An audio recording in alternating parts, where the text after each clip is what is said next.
देख सके छे हम मम्मी बड़ी के तीमन बना देलखिन हन जोई से तलक और इतने सारा एक साथ पकौड़ी तलक है। मम्मी कई कई तरुआ तलिए ना।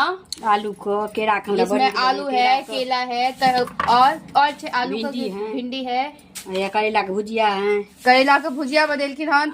आम के देखियो कते सारा मम्मी चटनी एक के बेर में बना के लेलखिन।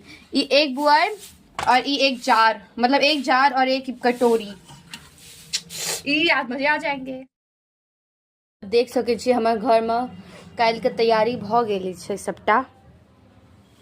ई मम्मी बनेलखिन हन लिट्टी बनेने छलखिन। लिट्टी तो हम अहाँके काल के देखेने छौ लिट्टी बनेने छलखिन।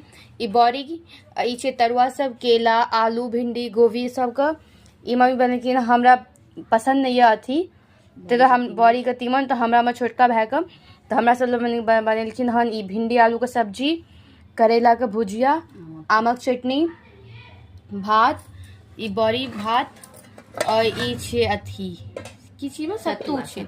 सत्तू जे पियल जाय छे अपना समय नियम है छे सत्तू पिए का, तो सत्तू छे।